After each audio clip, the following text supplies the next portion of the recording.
En 1980, después del último golpe militar en la historia salvadoreña, en medio de un campo político con olor a pólvora, con el fantasma de la reforma agraria acechando los sueños de los terratenientes, y teniendo como marco una sociedad violenta y desigual que pronto se lanzaría al abismo, surgió un caudillo.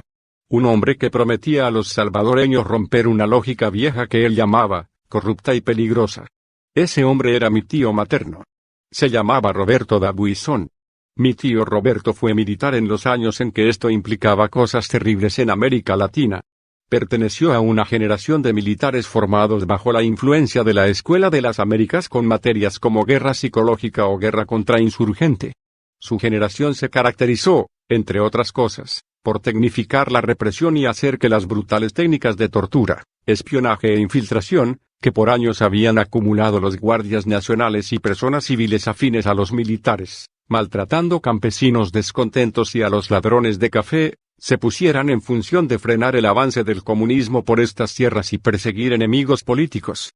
Después del golpe de Estado de 1979, un golpe perpetrado por militares descontentos y con apoyo de buena parte de los intelectuales salvadoreños y de cierta ala de la Iglesia Católica, se cancelaron dos instituciones importantes del aparato represivo del Estado: Orden, Organización Democrática Nacionalista, una institución que reclutaba a campesinos obreros para formar parte de un cuerpo paramilitar, y ANSESAL, Agencia Nacional de Seguridad Salvadoreña. Mi tío Roberto, quien fuera director de esta última por un tiempo muy breve, reagrupó a esos paramilitares y extrajo muchos archivos de inteligencia. Con ambos elementos, y con el apoyo de autoexpatriados ricos en Miami y Guatemala, dio nueva vida a los escuadrones de la muerte. Mientras hacía todos estos movimientos, también creaba un movimiento político. Se trató de un movimiento político de masas que terminó, luego de un proceso más bien corto, llamándose Alianza Republicana Nacionalista, ARENA. Hoy suena, como mínimo, extraño, pero en los discursos de esos años mi tío Roberto conmovía a las multitudes hablándoles de la corrupción del Partido de Conciliación Nacional, PCN, al haber dado entrada a lo que él consideraba en esos años una medida socialista, la reforma agraria, y conmovía a cientos de campesinos y obreros hablando de la complicidad corrupta del Partido Demócrata Cristiano con los comunistas, el enemigo número uno de las élites y de buena parte de la población. Así nació ARENA, acusando de corruptos y terroristas a sus opositores. Mi tío Roberto se paseó por las tarimas en sus multitudinarios mítines políticos arengando a unas masas cansadas de un tipo de política militarista y temerosas de la llegada de un comunismo fabulado que comía niños, mataba viejitos, se robaba la tierra, la libertad y el progreso. Una de sus estrategias más efectivas, de tantas que tuvo, fue crear una categoría terrible a la cual llamó, entre otras cosas más fuertes, enemigos de la patria. En esta categoría metió al ala progresista de la Iglesia Católica, a los defensores de derechos humanos, a la UCA, a sus opositores políticos, a los jesuitas, y a todos los que no estuviesen de su lado. Uno de los argumentos para hacerlos entrar en el mismo saco era que, según él, estaban siendo financiados todos desde un mismo origen, el comunismo internacional. La verdad es lo siguiente: los pescados, así les llamaba a los demócratas cristianos, la convergencia, el UDN, los terengos, así llamaba al FMLN y en general a los comunistas, son la misma babosada. La misma mona con diferente vestido. La misma babosada son toda esa gente. Y toda esa gente odia al pueblo salvadoreño, al pueblo trabajador, a ustedes, a nosotros, dijo, en medio de aplausos y vítores, en uno de sus discursos de campaña en el interior del país. La alquimia política del tío Roberto funcionó. Consolidó un partido político que llegó a presidir la Asamblea Legislativa de 1984 y el Ejecutivo desde 1989 hasta 2009. Este partido, sobre todo en sus inicios, permitió la participación política de una parte de la élite económica, a la cual los militares, en buena medida, habían ignorado. Muchos de ellos eran hacendados, comerciantes y empresarios de mucho dinero y gran poder económico, pero de poca trayectoria política. Cansancio, miedo y nuevos rostros. Esa fue la fórmula. Siempre he pensado que es un error creer que sus seguidores ignoraron su participación como líder de los escuadrones de la muerte o su papel de organizador del asesinato del mejor de los salvadoreños, Óscar Romero. Creo que es también un error de interpretación creer que esos miles de compatriotas que apoyaron a Arena estaban de acuerdo con la matanza y el magnicidio. Contrario a lo que parezca, no somos una nación de psicópatas.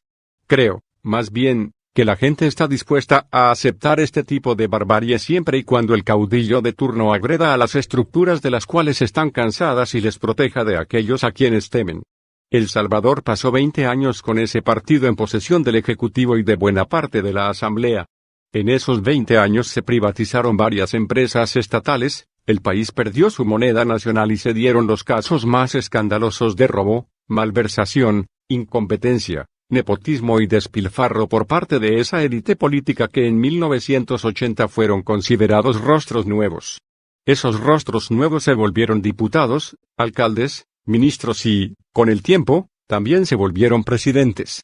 Poco a poco se fueron disociando de la palabra nuevos y se establecieron como estatuas humanas en la política salvadoreña. En esos 20 años se instauraron y crecieron en El Salvador las dos pandillas más grandes de Mesoamérica.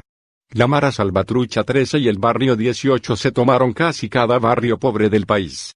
Se volvieron una opción razonable para miles de salvadoreños jóvenes que no encontraron cabida de un país que no pensaba en ellos sino como mano de obra barata y disciplinada para las maquilas extranjeras. Los salvadoreños se cansaron. A los salvadoreños les dio miedo. En 2009 surgió otra figura que no sé si su paso, efímero y trágico, por nuestra historia alcance para tanto, Mauricio Funes.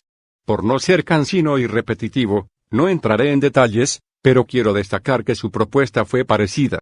Esa vez los rostros nuevos faltaron en la ecuación, pues se trataba, en buena medida, de los mismos comandantes guerrilleros que pelearon el conflicto político-militar de los años 80. Pero la fórmula fue similar, cansancio y miedo, la misma que le funcionó a mi tío Roberto igual que la suya. Esta surtió efecto en una población cansada y temerosa. El FMLN estuvo 10 años en el poder. En ese período se dieron casos aberrantes de lo mismo, corrupción, malversación, despilfarro y nepotismo por parte de esa élite política que prometió vengar esas afrentas terribles que nos hicieron los areneros. En esos 10 años las pandillas dieron un paso enorme en su desarrollo criminal, conocieron la política. Los mismos políticos les enseñaron. Esas estructuras que hasta ese momento se habían mantenido ignorantes de su poder y de su alcance territorial, entraron, de la mano de funcionarios públicos, al campo político salvadoreño. Los pandilleros, mucho más astutos que sus mentores, descubrieron un panorama infinito de posibilidades que todavía siguen explorando con éxito. Fue como meter gatos en un aviario. En esos 10 años, en algo que solo puedo entender como una estrategia ambivalente e hipócrita, se desarrollaron también las agendas más represivas desde que terminó la guerra. El segundo gobierno del FMLN desarrolló estrategias hiperviolentas para asesinar a miembros, colaboradores y simpatizantes de esos grupos pandilleros que crecieron en los gobiernos areneros, y con cuyos líderes pactaron y negociaron. Lo paradójico es que para este fin echaron mano de esas viejas, nuevas en su momento, técnicas que desarrolló mi tío Roberto y compañía para matarlos y aterrorizarlos a ellos mismos, cuando apenas eran grupos insurgentes en crecimiento. Paradójico, ¿no? El cansancio se acumula, el miedo se vuelve rabia. Con un panorama político diferente, pero con una población que acuna casi los mismos valores políticos, la violencia como forma de resolver conflictos y educar, el autoritarismo como forma deseable de gobernar, entre otros, apareció Nayib Bukele. 40 años después, repitió el guión de mi tío Roberto. Aprendió bien la fórmula del populismo, de ese populismo. Cansancio y miedo. Una población harta de las vejaciones terribles de unos grupos políticos y que además está dispuesta a hacer de lado crímenes atroces con tal de obtener su venganza. La era Bukele apenas empieza. A mi ver, solo los ingenuos, los ilusos y algunos amigos a quienes respeto y estimo, creen que terminará pronto, que la hondura de su huella no será tan profunda en la historia política salvadoreña. En lo que va de la administración Bukele han pasado cosas muy similares a las ocurridas con los dos partidos anteriores, casos muy escandalosos de corrupción, incompetencia, nepotismo y despilfarro por parte de esta nueva élite política, por estos rostros nuevos que rápidamente se van pareciendo a los viejos. En el tiempo que lleva esta administración, las pandillas han dado importantes pasos en su desarrollo criminal y político. pasaron definitivamente de ser pandillas callejeras, con esa obsesión por el enfrentamiento ritual y los símbolos de identidad, a ser estructuras híbridas, a medio palo entre crimen organizado y mafias locales, con capacidad real no solo de negociación con el Estado sino de establecer alianzas con este. Basta con darle un ojo a la última investigación de El Faro sobre el tema. El poder desgasta, sobre todo en la forma en que se ejerce en este país. La administración Bukele se ha hecho de enemigos por todos lados. Ha logrado algo insólito, meter en un mismo saco de enemigos, el saco de los mismos de siempre, a la ANEP y a la UCA, al FMLN y a Arena, a El Diario de Hoy y a El Faro. Hacia fuera del país ha despotricado contra el gobierno de Juan Orlando Hernández, de Honduras, y contra el de la familia Ortega, en Nicaragua, ha generado hostilidades con el gobierno de López Obrador, en México, y con el de Carlos Alvarado, en Costa Rica, e incluso llegó a levantarle falsos al gobierno de Italia, al que acusó en medio de la pandemia casi que de mataviejitos. Igual que mi tío Roberto, quien miraba enemigos, o sea comunistas, en grupos tan variados como la Democracia Cristiana, la Iglesia Católica y hasta en el mismo Congreso de los Estados Unidos y la ONU, la administración Bukele mira a los mismos de siempre tanto en Human Rights Watch como en el Instituto de Ciencia, Tecnología e Innovación de la Universidad Francisco Gavidia. Al menos nos dice que los mira. El pegamento, o la saliva, con la que Bukele pretende pegar organismos tan variopintos en un mismo bloque es la acusación de compartir financistas. Esta vez no es el comunismo internacional, sino un grupo oscuro y transnacional de millonarios malvados dirigidos por el magnate George Soros para destruir su buen gobierno. Decir que nuestros procesos políticos son cíclicos puede ser un error, así me los dijo certeramente hace unos días el jurista e historiador Roberto Turcios. Se corre el riesgo, me dijo, de anular las particularidades de cada momento histórico en función de presentar un fenómeno repetitivo. Tiene razón. No quiero caer en ese agujero. No obstante, creo que si bien los momentos históricos de los que hablo son diferentes, los valores políticos de nuestra sociedad son muy similares y son hereditarios. Creo que nuestra debilidad por aferrarnos a figuras fuertes y autoritarias, que entran al campo político, y a nuestros corazones, prometiendo venganza contra la figura autoritaria anterior, se mantiene intacta desde 1980, incluso desde mucho antes, hasta hoy. Y lo más importante, se mantendrá. A la sociedad salvadoreña le falta trecho por recorrer con los Bukele, le falta ver cosas. Aún hace falta sufrir lo que sufrimos con los anteriores. Faltan los sacrificios, los económicos y los demás. De hecho, hacia finales de 2020 ya se están viendo las primeras manifestaciones públicas contra el gobierno de Bukele, pensé que demoraría más. A pesar de esto, y según mi intuición, ojalá errada, tendremos a los Bukele al menos durante 15 años más en el Ejecutivo.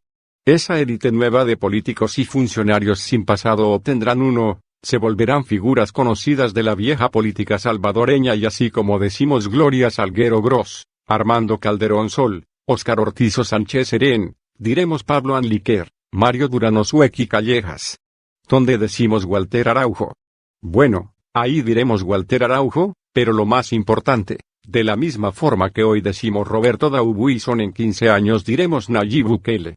Al cabo de esos 15 años, meses más, meses menos, aparecerá una, nuevo caudillo que nos encontrará cansados y asustados.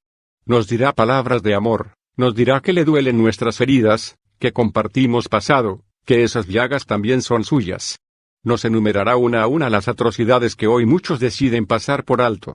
Esa persona, que por ahora quizá esté terminando su bachillerato sin importarle mucho las guerras estériles de estos viejos políticos, nos recordará el 9 de febrero, nos mostrará las fotos de los militares en el Salón Azul de la Asamblea Legislativa.